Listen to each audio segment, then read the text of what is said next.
오늘 읽은 마태복음 14장 13절에서 21절의 말씀을 가지고 오늘도 나를 위해 주가 일하십니다 라는 말씀의 제목으로 이 시간 우리가 함께 은혜를 나눕니다. 오늘 본문은 우리가 잘 알고 있는 내용입니다. 오병이의 기적이지요. 한 소년의 도시락에 해당되는 떡 5개와 물고기 2마리로 남자 장정만, 성인만 5,000명을 먹이고도 12바구니, 12강주리가 남는 그런 기적이 일어난 내용을 소개하고 있습니다. 오늘 본문에서 우리 주님이 이렇게 놀라운 일을 행하실 때, 그리고 또 성경 여러 곳에서 우리 주님이 일하실 때 그 원리는 가만히 보면은 분명한 통치하시는, 일하시는 원리가 있어요. 절대 우리 주님은 성경 여러 곳에서 우리 주님이 이렇게 일하셨다, 우리 주님이 일하실 때 이랬다 저랬다 하지 않으셨어요. 항상 일관성이 있었어요. 일관된 마음이 있었어요. 그래서 우리들이 내 인생에 혹은 우리 교회 혹은 우리 가정 공동체에 주님이 좀 이렇게 일해 주시면 좋겠다, 주님이 나를 위해 일하시면, 주님이 내 가정을 위해 일하시면, 주님이 내 교회를 위하여 일하시면 좋겠다, 이런 갈망이 있을 때, 또 이런 소원이 있을 때 성경에서 명백하게 말씀하신 대로 우리가 해보는 것이 중요하고 필요합니다. 세상 나라와 세상의 가치관의 삶에 전혀 다른 그런 모든 방식으로 기적의 일들이 일어납니다. 오늘 본문을 보면은 우리 주님이 하시는 놀라운 일들은 두 가지의 모습, 두 가지의 형태로 나타나요. 주님이 어떻게 해서 이 오병이의 기적을 일으키셨느냐, 주님이 우리의 삶 속에서 어떻게 일하시느냐, 이 원리를 두 가지로 하나 살펴보는데, 먼저는 긍휼입니다. 긍휼의 마음이고요. 그 다음은 자원하는 헌신입니다. 긍휼과 헌신, 이 두 가지가 충족이 되면 하나님의 기적은 우리의 삶에도 일어나고 여러분의 가정에도 일어나고 우리의 교회에도 일어납니다. 대한민국 이 사회에도 일어납니다. 여러분의 마음속에도 일어납니다. 이 두 가지 긍휼과 헌신이 바로 주가 일하시는 데 있어서 반드시 필요한 상황입니다. 내 삶의 기적이 주가 일하심으로 말미암아 기적과 같은 일들이 나타나는 데 있어서 반드시 필요한 상황이 바로 뭐예요? 두 가지, 긍휼과 바로 헌신이라는 겁니다. 그래서 성경을 보면 모든 하나님의 일들, 하나님의 나라에는 바로 이 긍휼의 마음으로 시작이 됩니다. 하나님이 우리 예수님을 이 땅에 보내주신 것도 바로 우리를 불쌍히 여기셔서 이 세상을 이처럼 사랑하사라고 했습니다. 여러분, 여기서 사랑이라고 하는 말은 긍휼의 마음이 먼저 선행시되는 마음입니다. 예수님께서 또 성경을 사복음서를 보게 되면 많은 병자를 고쳐주시고 찾으실 때 그 장면을 보면 언제나 그 영혼을 불쌍히 여기셨다고 했어요. 우리가 어떤 일을 하려고 할 때도 가장 깊은 동기가 무엇이 되어야 되나? 긍휼입니다.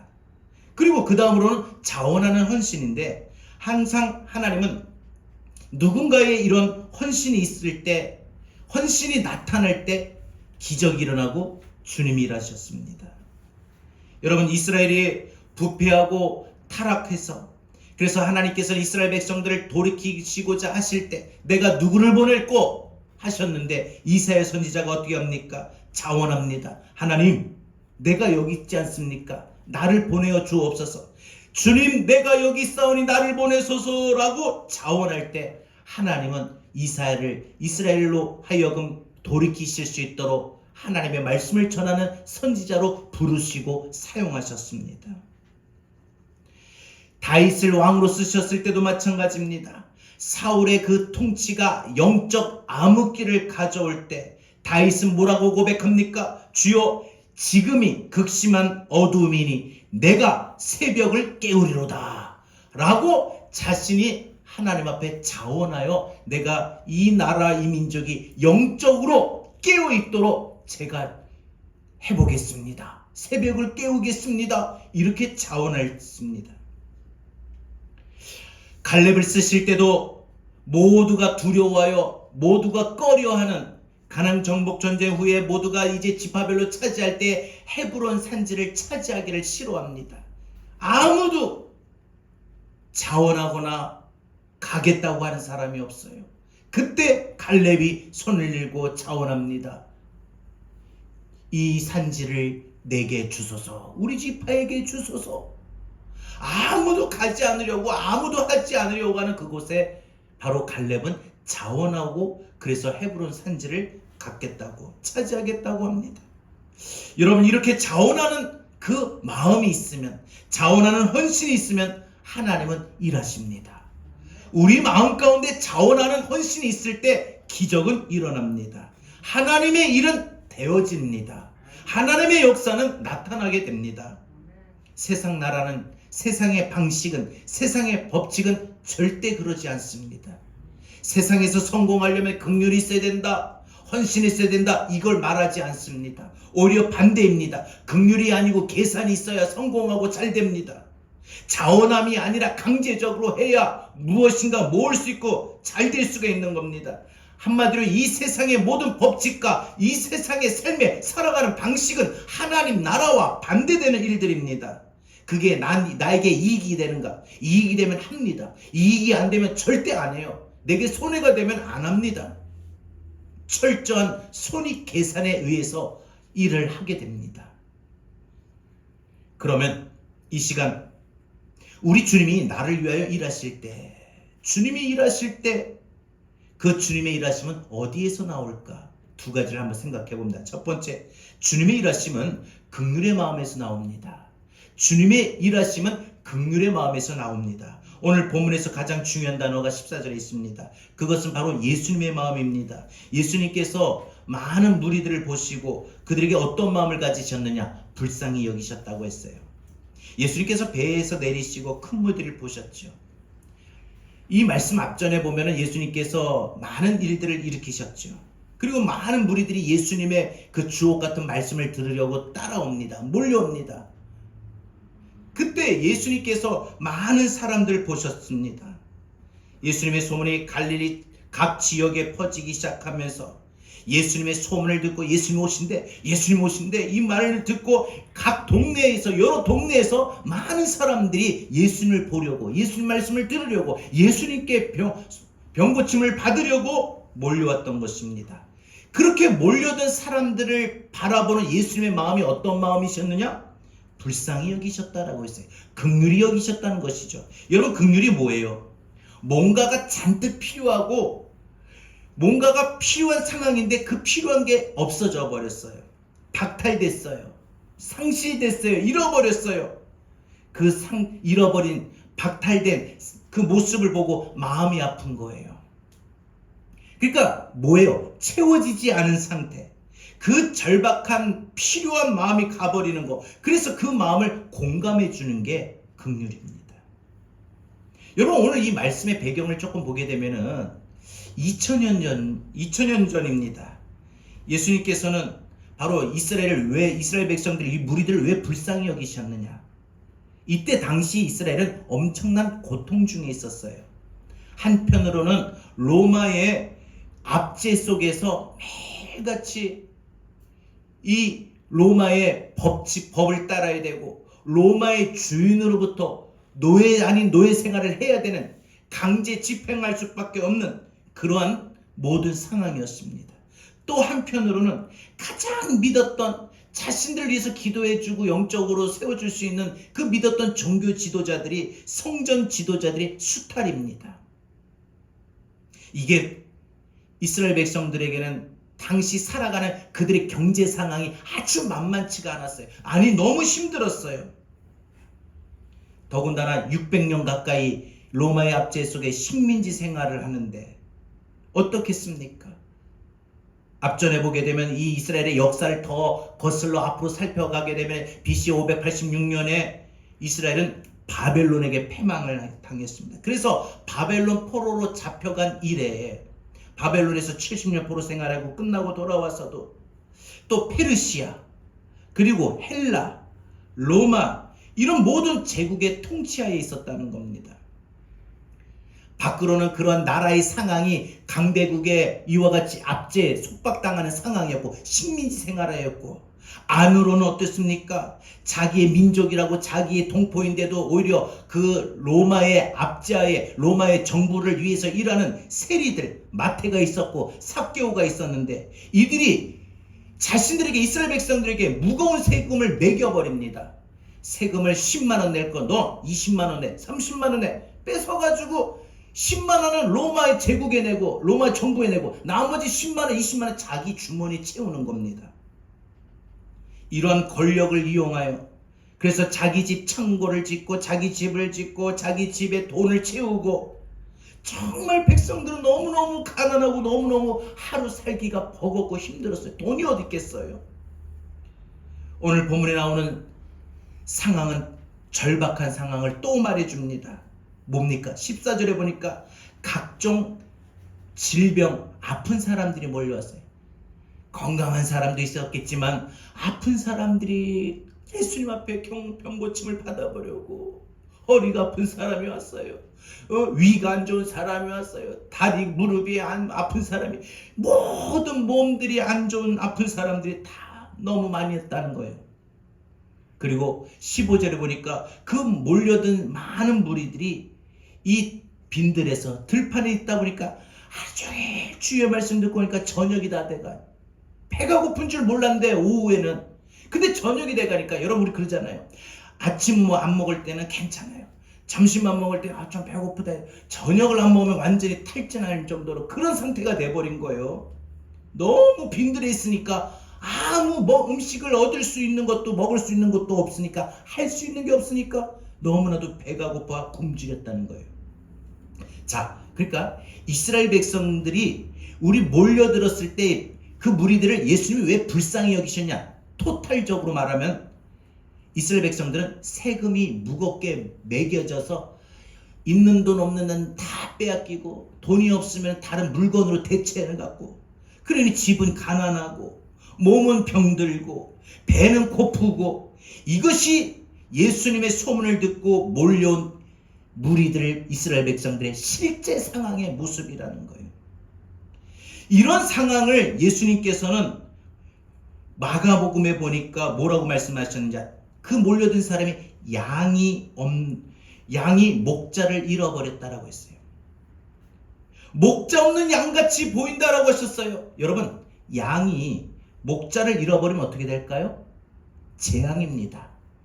우리 큰아이들은 부모가 없어도 살아갈 수 있을 거예요 아마. 그런데 갓난아기가 부모가 없으면 어때요? 요 며칠 전에 뉴스 보셨죠? 어린아이가 2살입니까? 엄마가 4일 동안 집이었다가 들어오니까 죽었죠.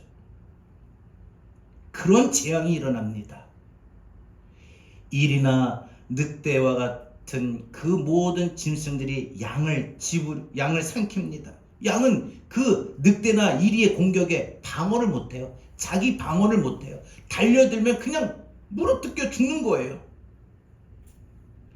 예수님께서는 이스라엘 백성들이 그렇게 보셨던 겁니다. 더군다나 이스라엘 백성들이, 이 몰려든 사람들이, 그들이 왜 몰려왔는가, 그들의 마음의 필요를 우리 주님은 아셨습니다. 몸이 아픈 사람들 보면서 저들의 병고침이 필요하구나. 배가 고픈 사람들 보면서 저들의 배부림이 필요하겠구나. 영혼이 방황하는 사람들 보면서 저들의 삶의 안식과 평안과 기쁨이 필요하구나. 저들이 아프구나, 힘들겠구나, 배고프겠구나, 그렇게 공감해 주셨다는 겁니다. 여러분, 한마디로 긍휼은 얼마나 아플까, 얼마나 힘들까, 이 마음을 가져주는 거예요. 그래서 긍휼은 공감이에요. 긍휼은 나와 그가 하나가 되는 거예요.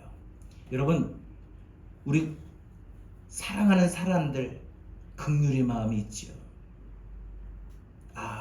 얼마나 공부하느라고 얼마나 힘들까. 공감해 주는 거예요.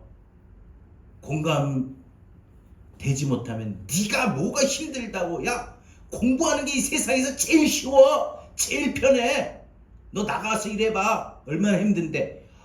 이렇게 하지 마시고, 설령 그게 맞다 할지라도 공부하느라고 힘들지, 말 한마디 공감해 주는 거예요. 아, 여보 오늘 너 하루 종일 직장 갔다 오느라 일하느라고 수고했어요. 아유, 힘들죠. 아, 여보 당신도 오늘 하루 종일 애 보고 또 이렇게 하느라고 힘들었지. 아유, 이렇게 저녁을 이렇게 언제 이렇게 또 준비했어. 이거 참느라 힘들었지. 아유, 수고했어요. 이렇게 공감해 주는 게 긍휼이라는 거예요. 긍휼. 그래서 사랑하는 사람들과의 관계는 긍휼이 더 있어야 됩니다. 꼭 그 사람이 어떤 마음이 그 사람을 공감해 주는 거. 그래서 그 공감이 하나로 맺게 하는 겁니다. 우리가 어떤 일을 할 때도 이런 마음이 필요합니다. 여러분, 우리에게 긍휼이 있는가? 한번 살펴보십시오. 나에게 긍휼이 있는가? 생각해 보십시오. 내가 저 사람에게 먼저 필요를 채워주겠다. 여러분, 이것이 우리의 마음 가운데도 있어야 될 것입니다. 하나님의 일은, 주님의 일은, 우리 그래서 하나님의 역사는 언제나 가장 먼저 긍휼로 시작이 되셨습니다. 왜 하나님께서 예수님을 이 땅에 보내셨습니까? 우리를 불쌍히 여기셔서. 수고하고 무거운 짐을 진 인생의 삶을 사는 우리들을 불쌍히 여기셨기 때문입니다. 짐 중에서도 가장 무거운 짐이 죄짐입니다. 하나님의 나라와 반대되는 세상의 나라는 긍휼의 마음을 갖지 않습니다. 대신에 모든 일들, 모든 관계는 뭐예요? 손익 계산입니다. 내가 저 사람과 할 때 나한테 손익 여부를 따지게 되는 겁니다. 복음서에서 보면 그래서 바리새인들과 제사장들 보면은 이스라엘 백성들에게 예수님이 가지셨던 긍휼의 마음이 그들에게는 전혀 없었어요. 종교 지도자들인데 백성들을 위해서 기도하고 백성들을 위해서 더 영적으로 바르게 이끌어야 될 사람들인데도 불구하고 백성들을 향하여 긍휼의 마음이 전혀 없었다는 겁니다. 여러분, 긍휼이 없는 사람은요, 절박한 상황에 처인 사람이 안 보여요. 수고하고 힘들었던 그 모습이 전혀 공감을 못해요. 네가 한 게 뭐 있다고, 당신이 한 게 뭐 있다고, 아버지 어머니가 하신 게 뭐가 있다고요 하고 그 수고를 몰라요. 여러분, 다른 거 없어요. 이따금씩 우리 명절 때 되면은 부모님들 찾아뵙죠. 부모님들이 뭐라고 하셔요? 아휴, 안 와도 되는데 이렇게 힘들게 왔다 해서 여기까지 오느라고 힘들었지, 수고했지. 사실 힘든 거 없어요. 차 막힌 게 조금 그랬을 뿐이지. 뭐 걸어서 왔습니까? 뛰어서 왔습니까? 차 타고 가는데. 근데 그냥 수고했다. 그 공감해 주는 거예요. 여러분, 사랑하는 사람과의 관계는 이 긍휼이 가장 비롯돼야 됩니다. 그런데 하나님이 우리와의 관계 속에, 우리 주님이 일하실 때 우리와의 관계 속에 바로 그 긍휼의 마음이 있었다는 겁니다. 긍휼의 마음이 있었기 때문에 주님이 일하셨던 거예요. 자, 그러면 주님께만 긍휼의 마음이 있어야 될까요? 오늘 우리에게도 긍휼의 마음이 있어야 주가 일하십니다. 여러분이 자녀들을 위하여 기도할 때 무엇으로 놓고 기도합니까? 한번 물어보고 싶어요. 자녀들을 위하여 기도할 때 자녀들의 성공을 위해서 기도를 하시잖아요. 더 나은 삶을 위해서 기도하시잖아요. 믿음의 성장을 위해서 기도하시잖아요. 근데 어떤 마음에서 기도가 됩니까? 긍휼의 마음을 갖고 기도하십니까 혹시? 내가 내 자녀를 위하여 기도할 때 긍휼의 마음을 갖고 기도하시냐고요. 여러분, 긍휼이 없는 사람은요, 절박한 상황에 처인 사람이 안 보여요. 지금 내 자식이 절박한 마음인데, 상황인데 그걸 몰라요. 못 느껴요. 내 부모가 지금 우리를 위해서 수고하시는 그 모든 상황이 참 힘들고 절박한 거, 그게 몰라요. 뭐 안 보여요. 그럼 뭐예요? 기계적으로 처리합니다. 무관심, 무자비, 무신경, 무대응하게 됩니다. 관계 속에 이와 같은 무관심, 바로 무자비, 무신경, 무대응이 되면은 그 관계는 더 이상 신뢰할 수 있다고 보기가 힘들어요. 하나하나 그 모습을 조금 더 섬세하게, 좀 세심하게 살피세요. 자녀는 부모를 좀 세심하게 살피시고, 부모는 또 자녀를 그렇게 좀 세심하게 따뜻한 마음으로 좀 살피시고, 부부간에도, 직장에서도, 이웃에서도, 교회에서도.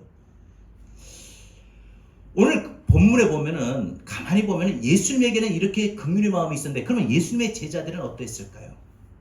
그런 기록이 없었어요. 예수님은 무리들을 보시고 불쌍히 여기셨다, 긍휼히 여기셨다라는 기록이 있는데 제자들은 예수님과 같은 그 불쌍히 여기셨다, 긍휼히 여기셨다라는 기록이 없어요. 예수님께서는 그래서 이 모인 빈들에 모인 사람들을 다 어떻게 해서든지 먹이시고자 하셨는데 제자들은 어떻게 해요? 계산을 하고 있었다는 거예요. 그러면서 우리가 이 많은 사람들을 먹이는 것이 힘들다고 말합니다. 여러분, 남자 장정만 5,000명이면 항상 이스라엘 사람들은 남자의 성인만 계수를 하는데 그러면 여자와 어린아이들까지 치면 좋게 2만 명 될 거라는 거죠. 남자 장정만 5,000명이면 여자와 어린아이들을 포함한 그 빈들에 모인 많은 사람들의 숫자는 2만 명 넘을 거다 하는 거죠. 그런데 우리 제자들은 우리가 이 많은 사람들이 2만 명을 어떻게 먹일 수 있습니까? 불가능합니다.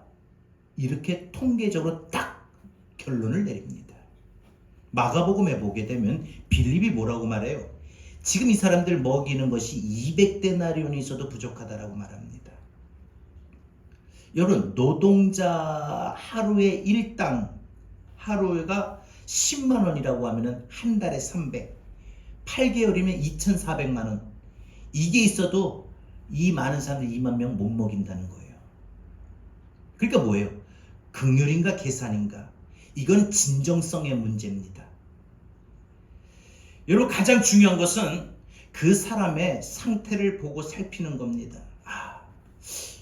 내 남편이, 내 자녀들이, 내 아내가, 우리 부모님이, 아버지 어머니가, 우리 목사님이, 우리 누가, 친구가 지금 사랑이 필요하구나. 외롭구나. 지쳐있구나. 힘들겠구나. 답답하겠구나. 마음이 저렇게 좀 많이 낙심이 되겠구나. 여러분,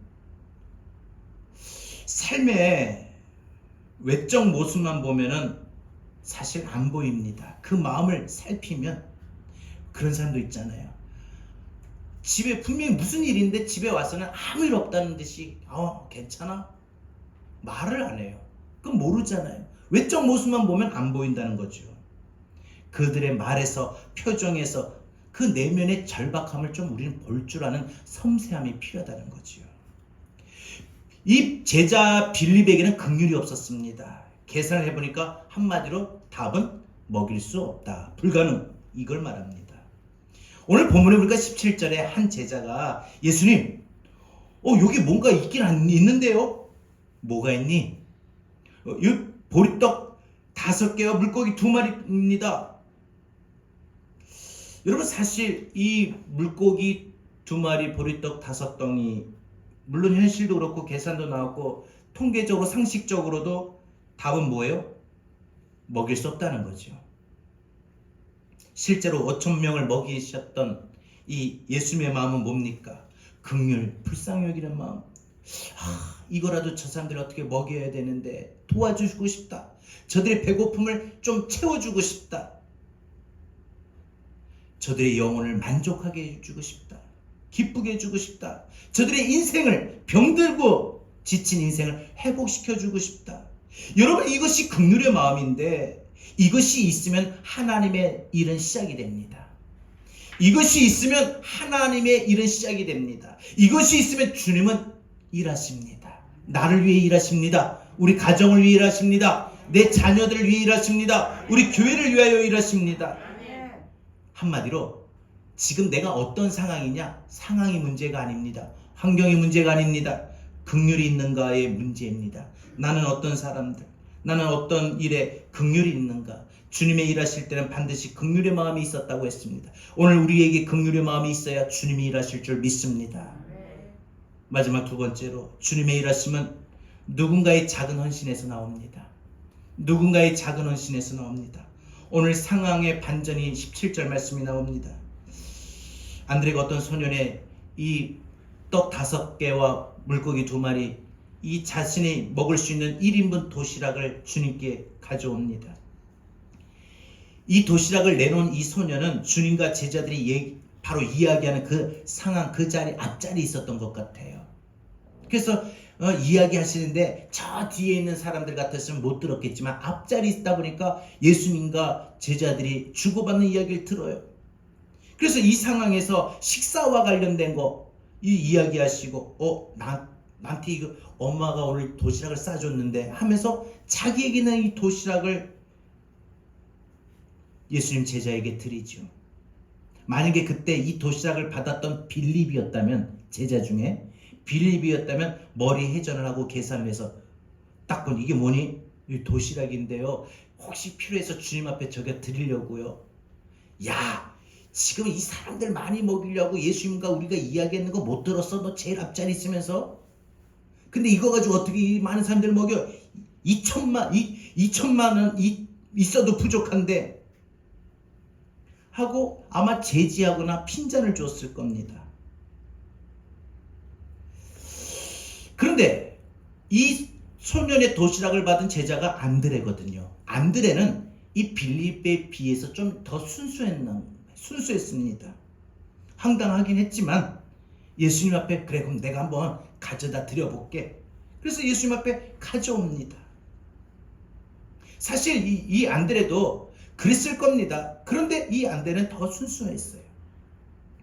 근데 18절에 보니까 주님이 그 도시락을 가져오라고 하시고 이 한 소년의 자원하는 그 도시락 주님 앞에 드려질 때 주님이 일하십니다. 여러분, 주님은 전능하신 하나님의 아들이시고 모든 능력이 있으신 분이시지요. 말씀으로 보이는 것들과 보이지 않는 것들을 아무것도 없는 데서 창조하신 분이십니다. 이 한 소년의 도시락 한 끼, 물고기 2마리, 보리떡 5덩이, 떡 5덩이, 물고기 2마리, 그것이 주님 앞에 드려질 때 주님께서 아무리 작은 것이랄지라도, 아무리 부족한 것이랄지라도 주님은 받으시고 그리고 놀라운 일을 행하십니다. 주님의 그 일하심이 이 소년의 주님 앞에 드려지는 그 헌신이 바로 일을 하게 됩니다. 그래서 18절에 주님께서 이제 일하시는데 보세요. 그것을 이리 가져오라. 그리고 19절에 보니까 많은 사람들을 이 빈들의 잔디 위에 앉혀라.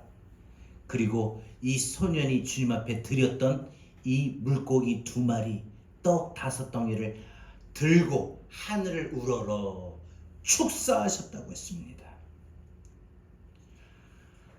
감사기도 하셨습니다.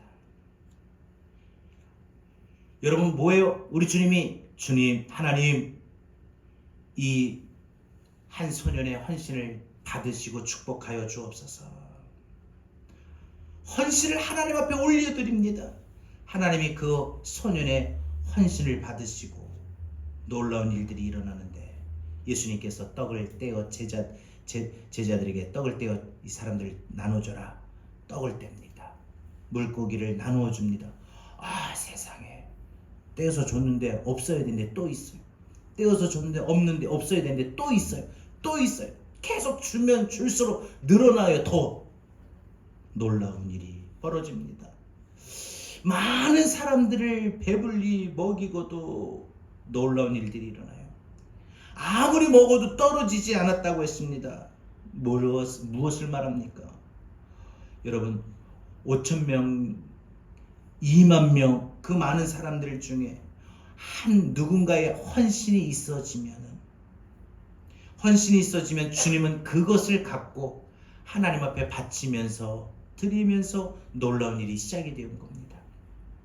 자원하는 심령으로 하나님 앞에, 무리들 앞에 무엇인가 드려지면 그때 우리 주님이 일하십니다.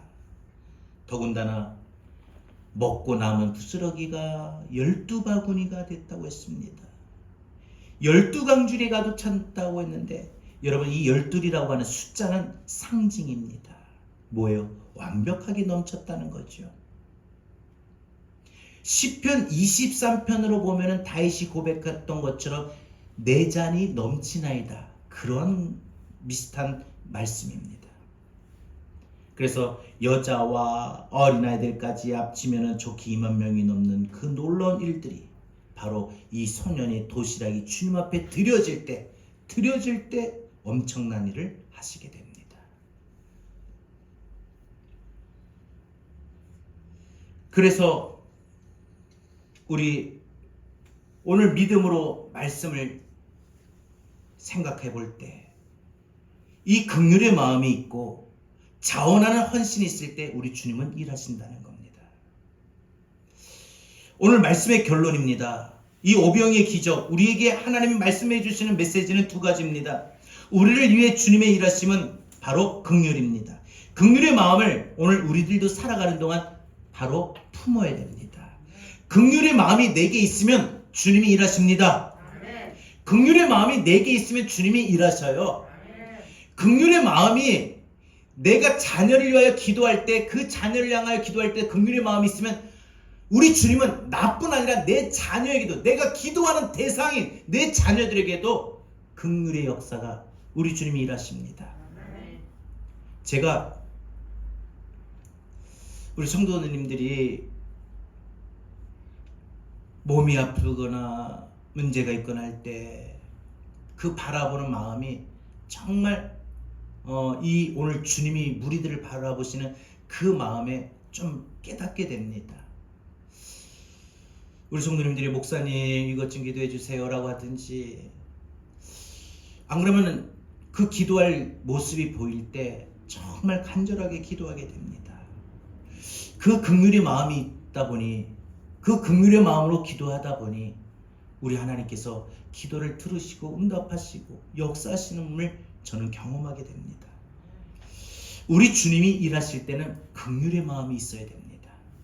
우리 주님이 긍휼의 마음이 있어야 우리에게 그 마음이 있어야 주님이 일하십니다. 주님에게 그 긍휼의 마음이 있어서 일하셨듯이 오늘 우리에게도 긍휼의 마음이 있어야 일을 하신다는 거예요. 긍휼의 마음이 있습니까? 불쌍히 여기는 마음이 있습니까? 또한 여러분, 내 부족한 것이라 할지라도 내가 기꺼이 주님 앞에 드려지는, 내놓게 되는 이 헌신이 있을 때 주님이 일하십니다. 내가 가지고 있는 것이 부족하다 할지라도 주님은 일하십니다. 여러분, 오늘 우리 불을 찬양해 보면 뭐라고 되어 있습니까? 주가 일하시네, 주가 일하시네, 주께 아끼지 않는 자에게라고 했습니다. 주께 아끼지 않는 마음으로 드려지고 헌신할 때 주님이 일하신다는 겁니다. 내가 주님 앞에 드려지는 작은 떡과 이 물고기, 내 모든 걸 드릴 때 주님이 일하시고 예비하십니다. 오늘 이 시간 우리 함께 주신 말씀 생각하면서 찬양하고 기도하겠습니다. 주가 일하시네.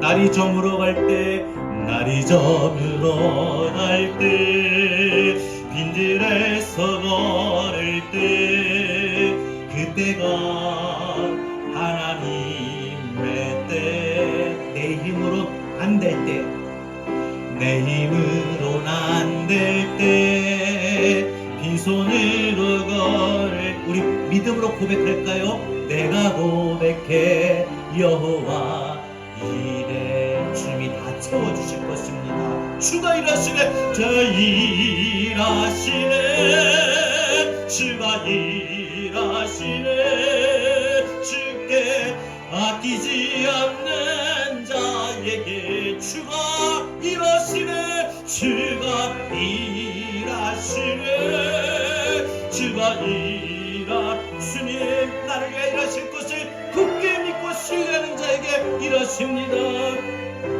우리 모인 이곳에 주님 함께 계시네, 함께 계시네. 누리네 아버지네. 오늘 말씀에 있는 것처럼 적은 떡과 물고기, 적은 떡과 물, 내 것이 부족하도 적은 것이 내 모든 걸 드릴 때, 내가 우리 모든 걸 드리면 주님 여호와 이름으로 예비하시고 채워주시고 일하십니다. 주가 일하시네, 주가 일하시네, 주께 아끼지 않는 자에게 주가 일하시네. 주가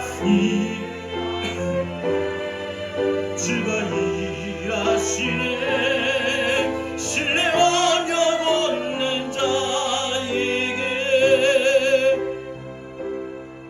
여러분 한번 생각해 보겠습니다. 우리 인생 살면서 오늘 방금 부른 이 찬양의 가사와 같이 날이 저물어 갈 때가 있습니다. 우리 인생에 이제 날이 저물어 가면 더 이상 할 수도 지킬 수도 나을 수도 해결할 수도 없는 그 마감의 시간대가 점점 내게 다가올 때가 있습니다. 그럴 때 우리 인생 정말 불안하고 정말 쫓기는 그 마음 가운데 이제 내가 안 되나? 내가 나을 수 없나? 내가 이걸 해결할 수가 없나? 이 꿈을 포기해야 되는 건가? 하고 모든 것을 체념하고 포기하려고 합니다. 그런 인생이 우리에게 날이 저물어갈 때라는 그런 인생이 다가올 때가 있어요. 빈들에서의 상황, 아무것도 할 수 없고 아무것도 구할 수 없는, 아무것도 해결할 수 없는, 내 손만 넉넉고 아무것도 행하지 못하는 그런 상황을 만날 때도 있습니다. 그러나 여러분 기억하십시오. 내게 긍휼의 마음이 있고 내게 적은 떡과 물고기, 이 부족한 거, 적은 거 주님 앞에 다 드려지는, 다 주님 앞에 내놓는 그런 헌신이 있으면 주님은 나를 위해 일하십니다. 여러분 인생에 날이 저물어갈 때가 있고 여러분 인생의 빈들의 상황에 있을 때 반드시 믿음의 확신을 갖고 고백하십시오. 여호와 이래 주님이 다 채워주신다. 주님이 고쳐주신다. 주님이 해결해 주신다. 주님이 풀어나가신다. 여러분 주님은 언제나 긍휼과 헌신의 마음 갖는 자에게 일하십니다. 주께 아끼지 않는 자에게 일하십니다. 다시 한번 고백할까요? 날이 저물어갈 때 빈들에서 거닐 때 그때가 하나님의 때. 내 힘으로는 안 되는 상황, 내 힘으로 병이 낫는 것도 내 힘으로 안 되고 자녀들 키우는 것도 내 힘으로 안 되고 내 인생 살아가는 순간순간 내 힘으로 안 될 때 여호와 이래 주님 나를 위해 일하십니다. 주가 일하시네. 주가 일하시네. 주께 아끼지 않는 자에게 주님 앞에 아끼지 않고 헌신하며 나가길 원합니다. 하시네. 우리의 시간, 우리의 물질, 우리의 몸과 마음 아끼지 말고 주님 앞에 드려질 때 주님이 나십니다. 우리 모인 이곳에, 우리 모인 이곳에 주님 함께 계시네. 주님 함께 계시네. 누리네 아버지네. 적은 떡과 물고기, 적은 떡과 물, 내 모든 걸 드릴 때, 내 모든 걸 드리네. 모두 고백해. 모두 고백. 여호와 이래 주님 나를 위하여 예비하셨습니다. 채워주십니다. 해결하십니다. 일하십니다. 주가 일하시네. 주가 일하시네. 주께 아끼지 않는 자에게 주가 일하시네. 주가 일하시 끝까지 주님 나를 위하여 일하심을 믿는 자에게 주님이 일하십니다. 우리 다같이 오늘 주신 말씀 붙들고 방금 우리 찬양이 나가서와 같이 함께 기도합니다. 주님 감사합니다. 하나님 오늘 주신 말씀 주고 주님 나를 범죄를 주님 하나님 오늘 주의 말씀 듣고 기도하는 것을 주여 우리를 붙잡아주시고 하나님 오늘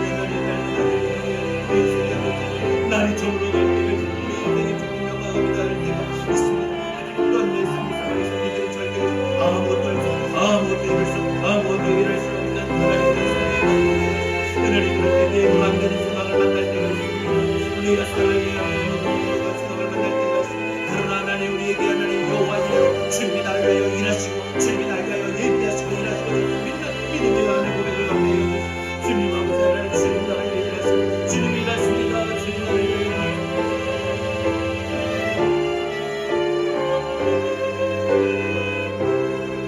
저물어 갈 때 우리 인생, 날이 저물어 갈 때 빈들에서 걸을, 바로 그때가, 여러분, 날이 저물고 빈들에서는 우리는 끝났다고 생각합니다. 그러나 기억하십시오. 바로 그 순간, 그때가 우리 주님이 일하십니다. 고백합시다. 내가 고백해 여호와, 이 주님이 일하시기 때문에 여호와 이래로 다 준비하셨습니다. 주가 일하시네, 주가 일하시네, 주께 아끼지 않는 자에게 주님 앞에 아낌없이 헌신할 때 주가 일하시네, 주가 일하시네, 신뢰하며 걷는 자에게 우리 모인 이곳에 주님 함께 계시네, 누리네 아버지네. 적은 떡과 물고기, 적은 떡과 물, 내 모든 걸 주님 앞에 드릴 때, 내 모든 걸 드릴 때 모두 고백해 여호와 이래. 주가 일하시네, 주가 일하시네, 주가 일하시, 주께 아끼지 않는 자에게, 아끼지 않는 자에게 주가 일하시네, 주가 일하시네, 주가 일하시네, 신뢰하며 걷는 자에게 주가 일하시네, 주가 주님 나를 위하여 일하시고, 주님 내 자녀를 위하여 일하시고, 주님 내 무너진 건강을 위하여 일하시며, 내 가정을 위하여 일하시는 주님, 일하시네, 주가 일하십니다. 주가 일하십니다. 주가 나를 위하여 여호와 이래로 얘기하시고 일하십니다. 다시 한번 믿음으로 주가 일하시네, 주가 일하시네, 주께 아끼지 않는 자에게 주가 일하시네, 주가 일하시네, 주가 일하. 끝까지 주님 여호와 이래로 예비하시네, 주님 나를 채워주실 것을 믿음으로 고백합니다. 다시 한번 마지막 한 번 더 주가 일하시네, 주가 일하시네. 이번 한 주간 주님이 여러분 위하여 일하실 것을 믿고 나갑시다. 좀 담대하게 나가십시오. 소망 갖고 나가십시오. 포기하지 말고 흔들리지 말고, 주님이 그래 여호와 이래로 내 모든 필요한 상황 아신다.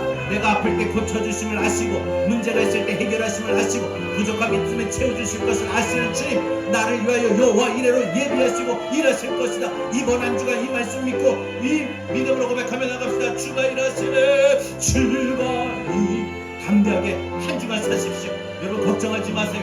두려워하지 마세요. 불안에 떨지도 마세요. 주님이 여호와 이래로 예비하셨고 준비하셨습니다. 여러분, 주님이 여러분을 위하여 일하실 것입니다.